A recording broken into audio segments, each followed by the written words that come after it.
कल्पना कीजिए एक ऐसी दुनिया की जहां एक साम्राज्य अफ्रीका के रेगिस्तानों से लेकर उत्तरी यूरोप के घने जंगलों तक फैला हुआ था, जिसने पीढ़ियों तक संस्कृति, कानून और बुनियादी ढांचे को आकार दिया। यह था रोमन साम्राज्य, एक प्राचीन महाशक्ति जिसने उदय, शासन और पतन के साथ इतिहास पर अपनी अमिट छाप छोड़ी। लेकिन यह सब कैसे शुरू हुआ और अंततः इसके पतन का क्या कारण बना? आइए सिर्फ 5 मिनट में रोमन साम्राज्य की अद्भुत यात्रा का अन्वेषण करें। रोम की कहानी 753 ईसा पूर्व से शुरू होती है, जब इसकी पौराणिक स्थापना रोमुलस और रेमुस द्वारा हुई थी।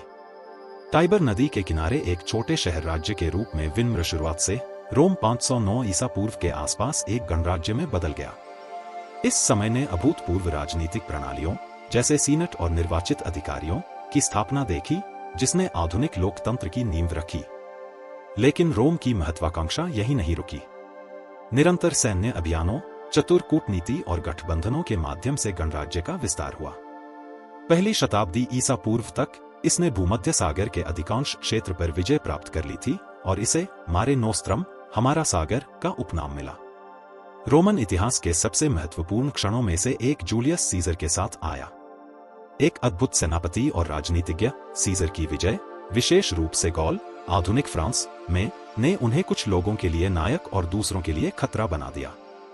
44 ईसा पूर्व में उन्होंने खुद को आजीवन तानाशाह घोषित किया, जिससे गणराज्य की व्यवस्था को चुनौती मिली। इस साहसी कदम ने उनकी हत्या का कारण बना, जिसे ब्रूटस और अन्य सीनेटरों ने प्रसिद्ध रूप से अंजाम दिया। लेकिन गणराज्य बहाल होने के बजाय सीजर की मृत्यु ने रोम को अराजकता में डाल दिया।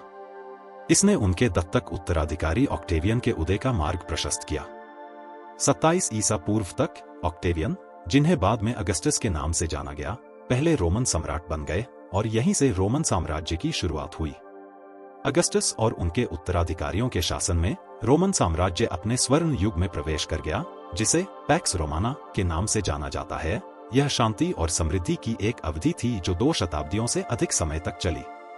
रोम ब्रिटेन से लेकर मध्य पूर्व तक फैले विशाल साम्राज्य का धड़कता हुआ दिल बन गया। रोमन निर्माण कला के महान स्वामी थे, जिन्होंने एक्वाडक्ट्स, सड़कें और प्रतिष्ठित कोलोसियम जैसे इंजीनियरिंग के अद्भुत नमूने छोड़े। उनका कानूनी तंत्र, रोमन कानून, आधुनिक समाजों में न्याय के लिए आधार बन गया। सांस्कृतिक रूप से रोम ने ग्रीक कला, दर्शन और साहित्य को आत्मसात और अनुकूलित किया, एक समृद्ध और स्थायी विरासत का निर्माण किया। लेकिन कोई भी साम्राज्य हमेशा के लिए नहीं टिकता। 3री शताब्दी ईस्वी तक रोमन साम्राज्य में दरारें दिखने लगी थी।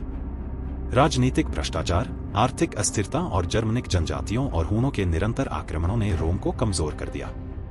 285 ईस्वी में साम्राज्य 2 हिस्सों में बंट गया, पश्चिमी रोमन साम्राज्य और पूर्वी रोमन साम्राज्य, जिसे बाद में बीजांटिन साम्राज्य के रूप में जाना गया। 410 ईस्वी में अकल्पनीय घटना घटी, विशिगोथ्स ने रोम शहर को लूट लिया। 476 ईस्वी तक अंतिम पश्चिमी रोमन सम्राट रोमुलस अगस्टुलस को हटा दिया गया, जिससे पश्चिमी रोमन साम्राज्य के आधिकारिक पतन की शुरुआत हुई।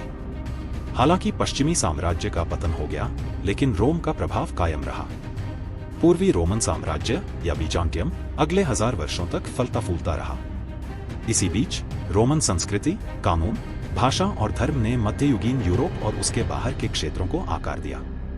यहाँ तक कि आज भी रोम की गूंज हमारे चारों ओर है, हमारी वास्तुकला, शासन प्रणाली और यहाँ तक कि कैलेंडर में भी।